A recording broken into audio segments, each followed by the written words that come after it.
It is Thursday, November 7th, 1 month and 1 day since Suzanne Simpson was last seen alive. I'm Robert Price, and we are coming to you live on YouTube from San Antonio, Texas, with Reaction. We are joined by three reporters who have been covering this case from the very beginning: Jordan Elder, Mariah Medina, and Yami Virgen. We'll start with you, Jordan. You just got back from the Bexar County Jail with a big breaking news, I should say, off the top. Suzanne's husband, Brad Simpson, has been charged with her murder. You were just getting back from the Bexar County Jail, where Brad is being locked up, remains in jail. What's the latest? Bring us up to speed on where things stand. So those charges came down today. Brad Simpson was already in the Bexar County Jail on some other charges, so this one was added on. The bond has now gone up to $5 million total.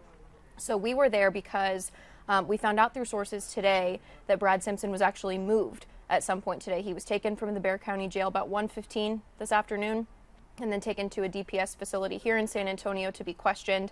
Not clear what specifically about. It could have to do with these charges. It could be something different. And then he was taken back to the Bexar County Jail at about 3 o'clock. So we were stationed there, just keeping an eye on things. But definitely a big development. Obviously, it's not one that the community wanted. Kind of a... You mean the implications of a murder charge? Right. Like, I think our community was really pulling for Suzanne Simpson to be alive, of course.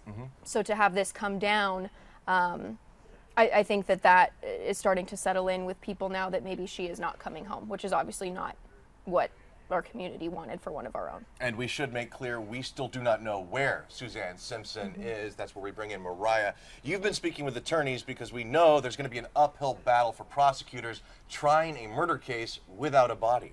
Yeah, so I talked to board-certified criminal defense attorney Shannon Locke.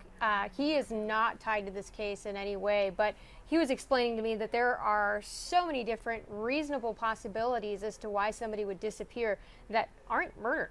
And so he explained to me that not only does the state have to prove that Suzanne Simpson is deceased, but that her husband had murdered her. And so, you know, obviously an uphill battle. As far as we know, law enforcement sources have told us that they have not yet found her body. So that is going to definitely be an uphill battle. And Yami, the search for Suzanne has been exhaustive. Going back 1 month, October 6th, the last time she was seen alive, they've looked at multiple locations. Correct. So they've been looking, and this reminds me of the Patty Vaughn case. The husband, everybody has assumed the husband was the one that did it for years. The sheriff's office has said that, but there were never any charges. So here, you kind of have to wonder, on the same day that Brad's friend was in court and they lowered his bond, all of a sudden we're taking now Brad Simpson out of the Bexar County Jail. We're taking him to a DPS office. We're going to try to talk to him again, and he goes right back, and now he's charged with murder. So you kind of have to wonder what evidence they have. Just like Mariah said, most of the times they do not want to try to prosecute without a body, but you have to have enough reasonable evidence there, probable cause for you to file a murder charge. I don't know when the last time is, maybe Mariah or you remember, when was the last time that you saw a $5 million bond? Oh. Yeah. Extremely rare. Extremely rare. So the searches are going on. I know at the beginning, we all were looking to see the different places that were owned by this family. Where are the properties? Right now, I think the key property that they're looking at is in Bandera. And I would assume that within the next couple of days, we're going to see them going back out to Bandera and start looking again for Suzanne's body. So we see the social media comments. We know how the public feels about his possible guilt or lack thereof. The family has been more tight-lipped. We have interviewed on camera Suzanne's mom, Suzanne's sister, and now Jordan, we're hearing from Suzanne's oldest daughter on social media, on Instagram. Right. So Suzanne and Brad are parents of 4 children. I believe their oldest is about 20. And she put up some extensive Instagram stories in the last few days. And she said something along the lines of, my father killed my mother in a fit of rage, and that there were issues with control. And she really spoke up about domestic violence specifically in our community and said for the longest time, this is something that people have kept quiet, and it's something we need to be open about and talk about so that lives can be saved. You could tell in the tone of those stories that she was frustrated. Obviously, I'm an oldest of 4, so I feel for her. I can't imagine what it's like to be in that scenario where your mom is missing, you don't know where she is, your father is in jail. As the oldest kid, that probably falls a lot on you. And so for her to speak out in that way, I think it was very brave, and I hope that it helps others too.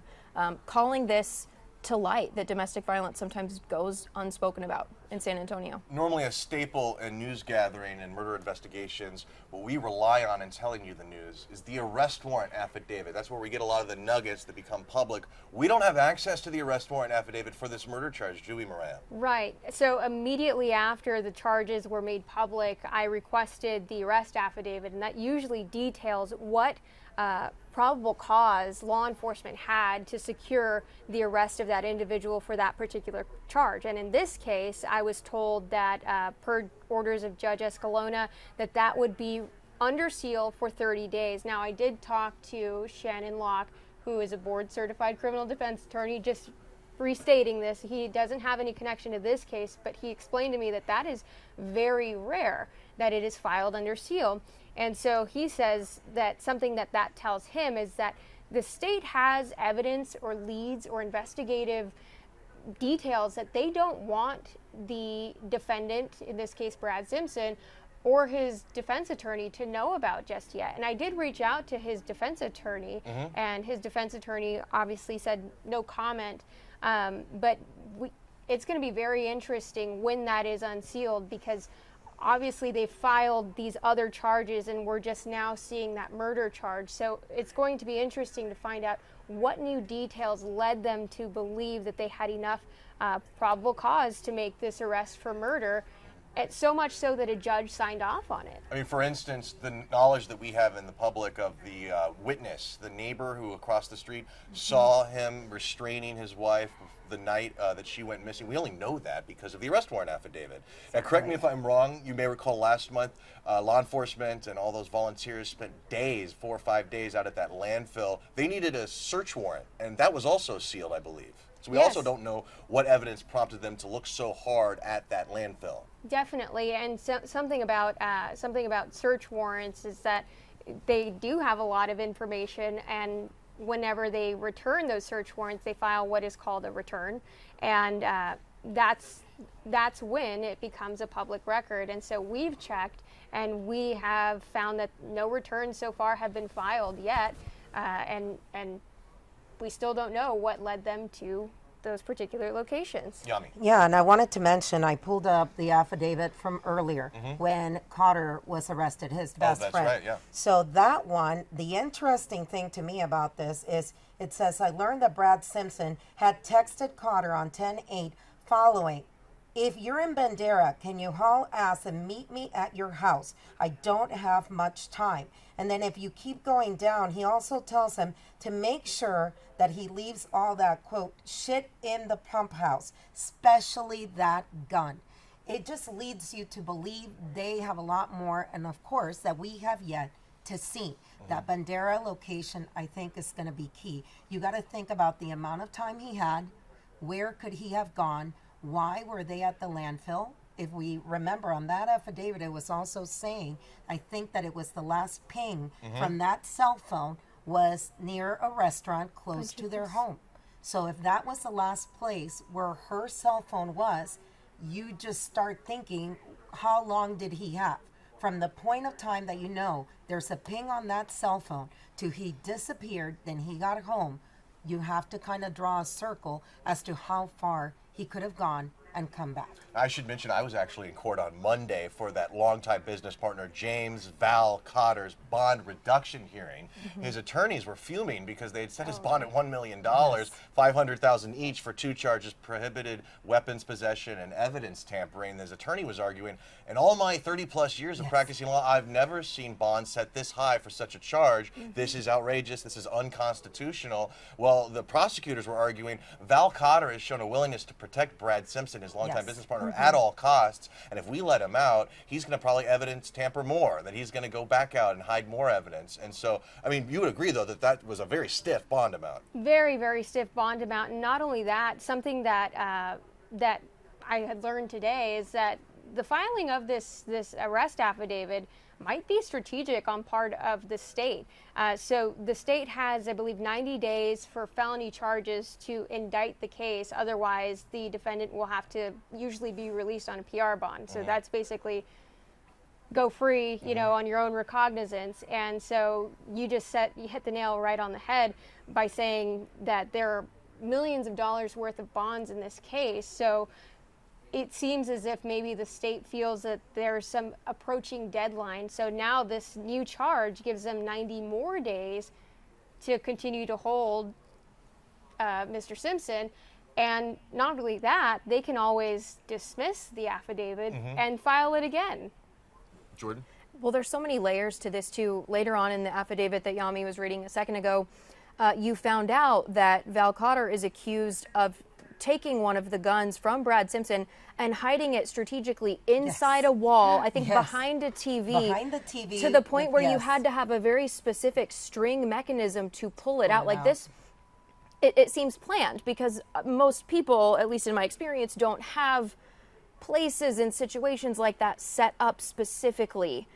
So it just makes you wonder the extent of the involvement and the time, like you were saying, Yami. Makes you wonder what else is going on that you would have that in your home. And again, the elephant in the room, this is, and people are going to be watching from all over the country. Right. Olmos Park, Elmo Heights, Monte Vista, that whole area is very elite. It's the old money, old names in San Antonio. So that is coming, I believe, into play also. And part of the reason why there's so much interest, other than this is a mother of four who simply disappeared, is the fact of where it is.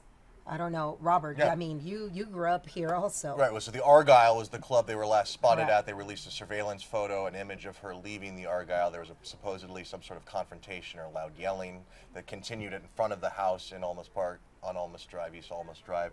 I want to go back, though, and be explicit about this bond reduction hearing and the timing of all this. We should make clear that his bond, James Val Cotter, the longtime business partner, 65-year-old man, had his bond reduced today. Thursday. He was originally, the hearing was on Monday. They had a continuance so that his mom could testify on Tuesday. There was another continuance, and we're like, how long is this going to drag on? Well, sure enough, the reduction goes to what, $100,000, which is very doable because it's 10% of that.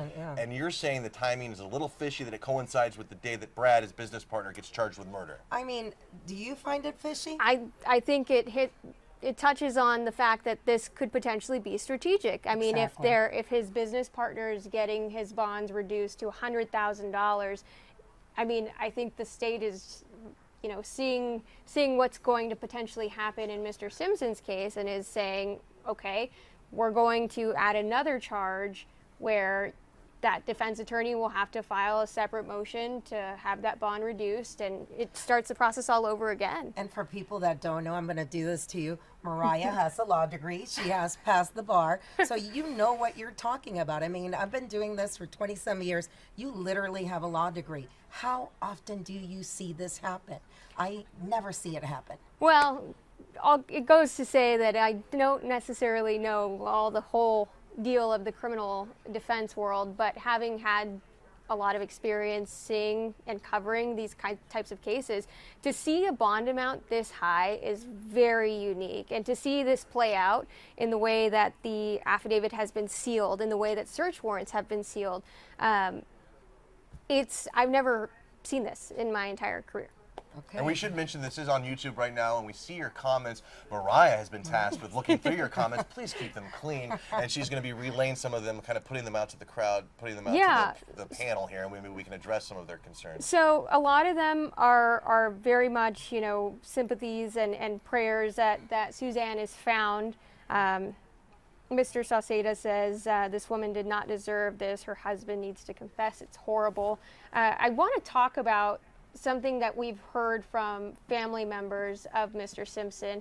It seems that the sentiment has been that they're cooperating with investigators. Oh, especially his brother. His brother's been very vocal on Facebook, updating posts saying, our brother was not raised this way. If he's not going to cooperate, we will cooperate on his behalf. They've gone out of their way to be very public and saying, we do not condone this. And I find it interesting. I mean, these are two families There are 4 children, the youngest one being 5 years old. And think about it. I mean, she had that child when she was 48 years old.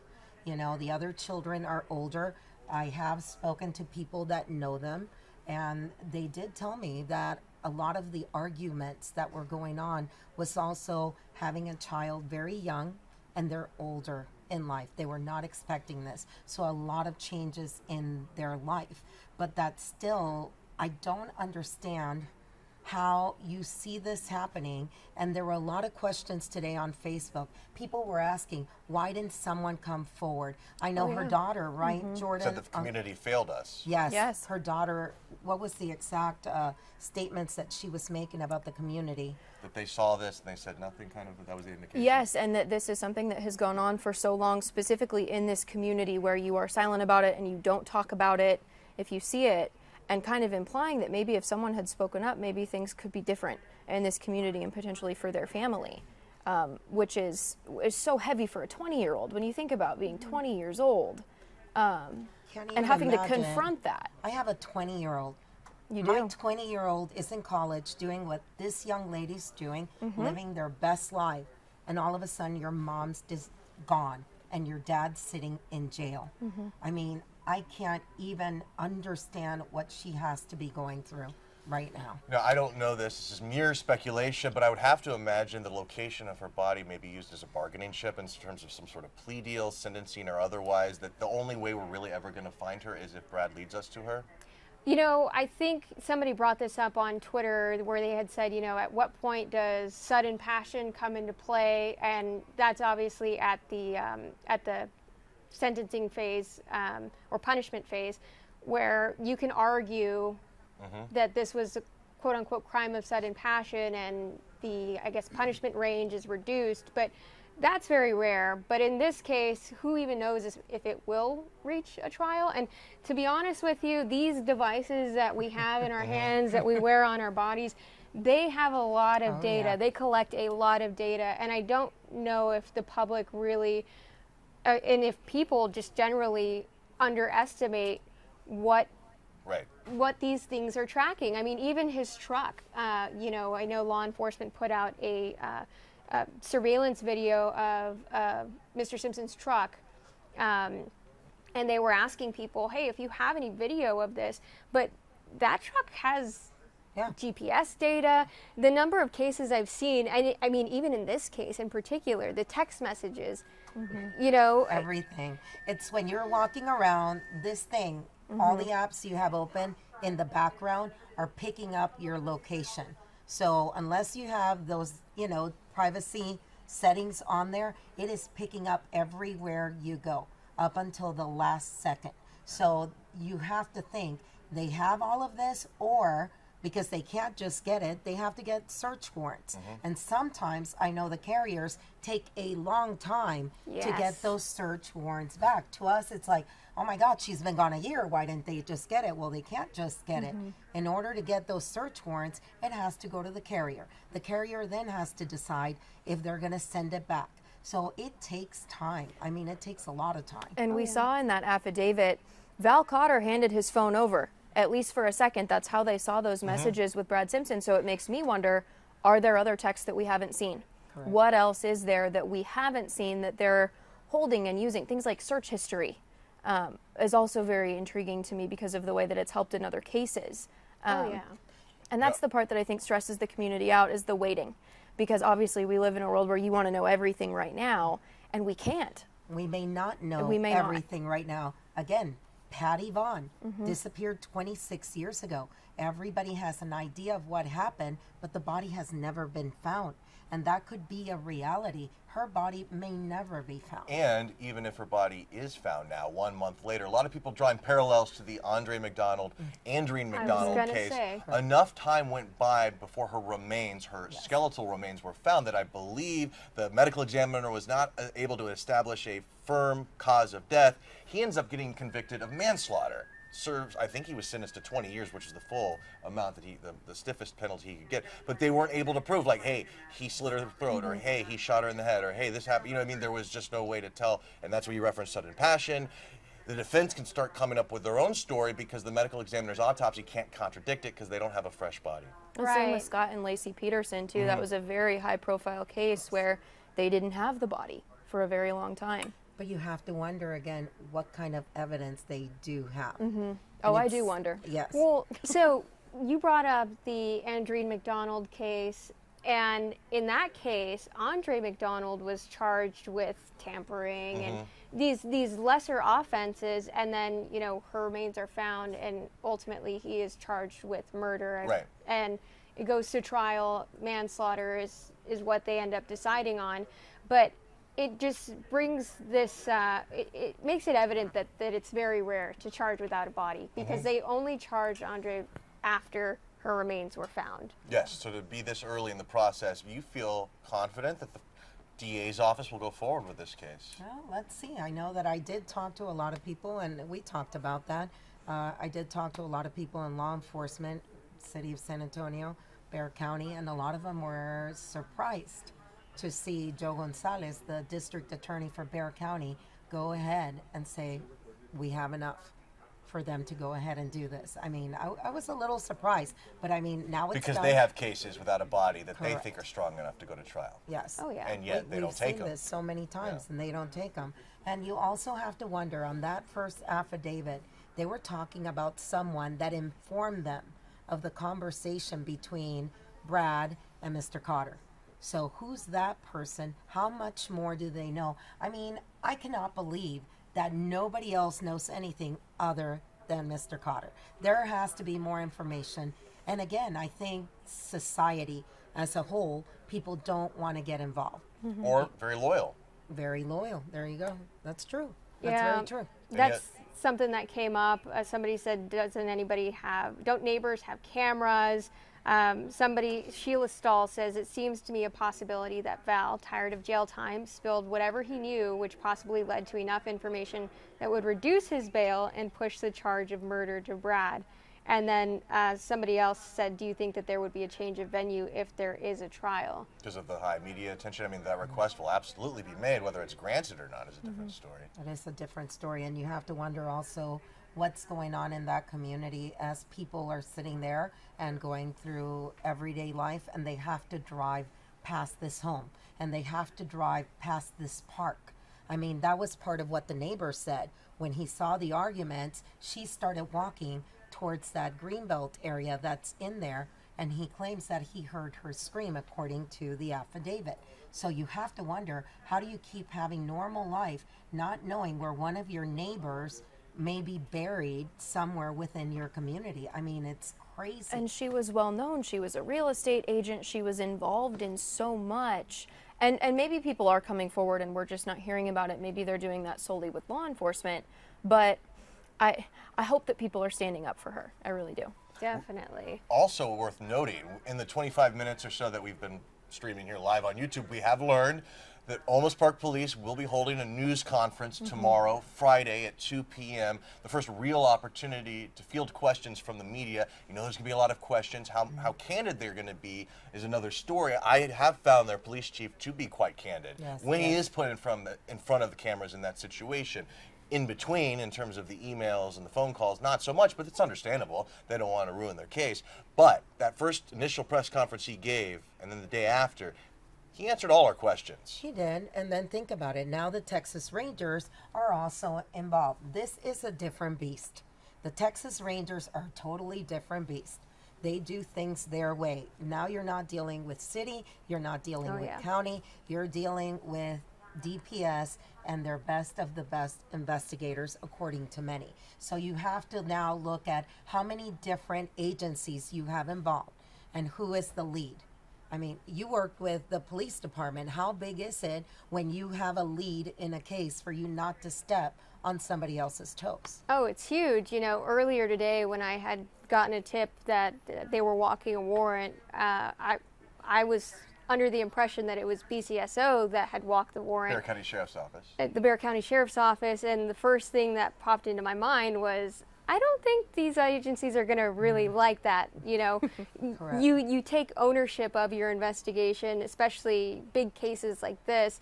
and it stays with you or with that particular agency. So in terms of ownership and in terms of following up on those leads, I do think that the Texas Rangers are perhaps the most equipped to follow these leads. I mean, they have so many different cases that are so tough to crack, and they're the people for the job. Yeah, and I mean, Robert, and you know a little bit more about that area.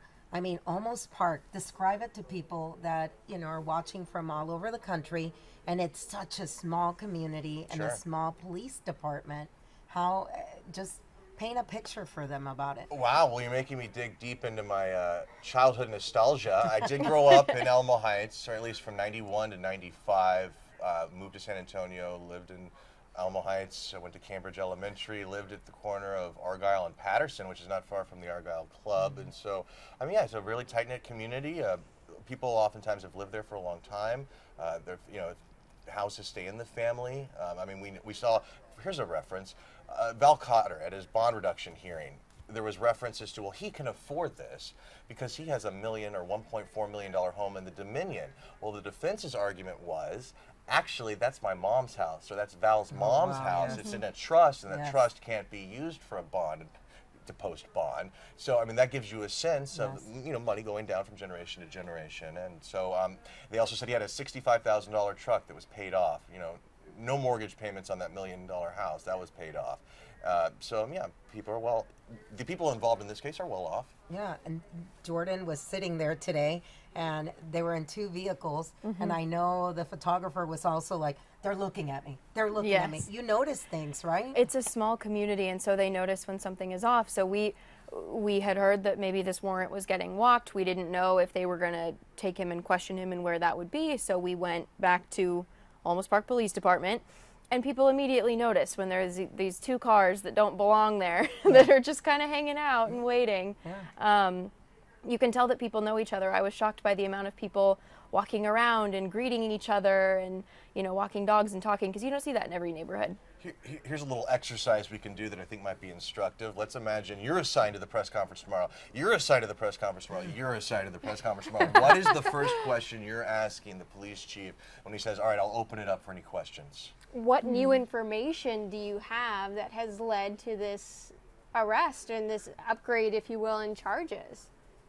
I think I would ask, say something to the person that may still be out there that has information on this case that is preventing this family, preventing these 4 children from knowing where their mother is, so they can at least give her a proper burial if she is dead.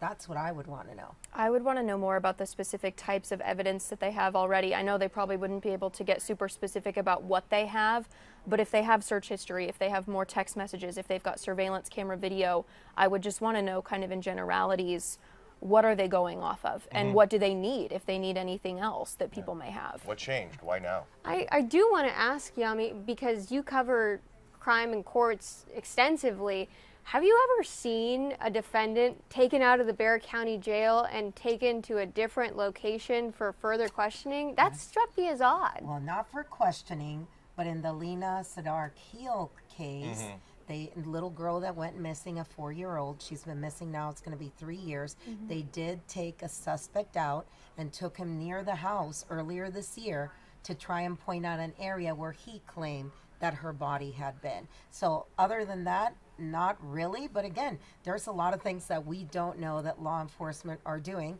That's their job, and they have to keep it under wraps. But yeah, I found it interesting. I know media was driving around, several different media here in town were driving around between Olmos Park, between Bexar County Jail. Like nobody knew, because this is not that common that they do it, you know? Yeah. Something that I wanted to bring up, you know, we've seen in the past and we've covered in the past where families of individuals who have been murdered are upset with the DA's office because the murder case was dismissed. But I wanted to bring something up, and it's that if they proceed with this case, you really have to make sure things are buttoned up. You only get one bite of the apple once you're going for that trial. Once things start, you know, you really have to make sure that you have what you need to prove the case beyond a reasonable doubt. I mean, with Andre McDonald, he was convicted of manslaughter, for example. You know, in this case, I think it's very important for the public and also, you know, for us here at home or home work, to realize that filing this case is a pretty significant step. And I understand that they can dismiss it and refile it easily, but even bringing these charges, it really strikes you as they have something. I mean, think about it. We all text with sources all the time. Do you text exactly what you need if you're really concerned? I don't. I know that for sure. So you kind of have to wonder what else he texted his friend when he was telling him to get the gun and get the other stuff. I'm like, why would you text that? Right. And he was saying, this isn't the exact language, but social media is crucifying me. Yes. He was checking. He was looking to see what people were saying about all this when Suzanne went missing. I thought that was a very candid thing to say to someone. And obviously it's one of your best friends. He says, you're all I have. Yeah. And I know I'm going to mess this up, but somebody told me, they're like, now think about it. You're in court, you're trying this case, and if you're the defense attorney and you say, you know, well, what if I told you right now that Suzanne's about to walk in the back door? Oh. If everybody turns around, there's your reasonable doubt. That is, yes. Wow. I've heard that anecdote before. Yes. And I was just thinking about that, you know. So it makes you wonder, what do they have? If he went ahead and texted that, what else did he text that day? And again, you know, everybody's hoping, but now they've charged him with murder. So you have to really think in your head, there has to be enough there that they're pretty sure that she's dead. Pat Sem says, if there was a plea deal, could it have been made today? In all likelihood, no. Usually this is after the state has provided discovery, when that is, you know, all evidence that they have against the accused individual. It would be premature to take any sort of plea deal without knowing what evidence does the state have against me. And we should mention, you texted his defense attorney. Yes, I did text his defense attorney, and I had asked him, you know, any comment. And initially, you know, earlier today when we were hearing that there was potentially going to be movement on this case, I had asked, is there anything that you can say? And he did not respond to that text message. But later, whenever the murder charge was officially filed, I had asked, do you have any comment on this? But his defense attorney has been very, you know, tight-lipped. You should say, he said no comment. Exactly. Also, Maritza has been working on this. She's out of town right now, and she just told me to look at my text. She just received this from Bart Simpson via text. It is heartbreaking, but it brings our family some peace to know that authorities have gathered sufficient evidence to feel confident in moving forward with charges. This also helps us to come to terms with the reality that Suzanne is no longer with us, allowing us to begin a difficult grieving process and focus on rebuilding our lives, especially for the sake of the children and our extended family. We remain appreciative to all law enforcement involved for their professionalism in dealing with this situation. Keep in mind, that's Brad's brother. His blood brother. His brother. I mean, can you imagine? Who is currently caring for the children. Correct. Can you imagine what you have to explain to these kids? I mean, there's older ones, but then you have the little one. And this will remain forever out there, whatever's on social media, on the web. Someday you will look for your mother's name and your dad's name, and this is what they're going to find. Can I also just say something that has struck me? We've covered our fair share of trials over the years, and they have the two different sides, you know, the defense's side and the prosecution's side, the family members of the victim, the family members of the accused. And I would say 9 times out of 10, 10 times out of 10, the accused killer's family lines up behind them in lockstep and is Dad never did this, Dad could never do this, Dad is innocent. How could you even assume or accuse my dad of doing this? And I'm just struck by the fact that his brother is basically saying he's guilty. His grown daughter is saying he's basically guilty. I mean, can you recall that many instances like that where someone is breaking ranks? No. They even provided video footage from the gun vault where Brad kept his firearms, and also provided Olmos Park police with all of these firearms, and that's how they located that short barrel rifle that they ultimately charged Brad with federally. and then later on the fully automatic firearm. And we're talking about this because all we have are the affidavits, what people are saying. That man is still presumed innocent until Right. found guilty. Right. And now we have to wait. So it would be great if his defense attorney would speak, but we get it. Sure. This is what they do. But until he goes to court and he goes through a trial and they, a group of his peers decide that he's guilty. Court of he's public still- opinion doesn't matter. No, it doesn't matter. And then here's the other thing. I'm sorry. He comes from a very wealthy area of town. Can you imagine being stuck in that jail for as long as he's been there, not saying anything? And I understand that he only comes out for 1 hour that he gets to come out because it's a high profile case.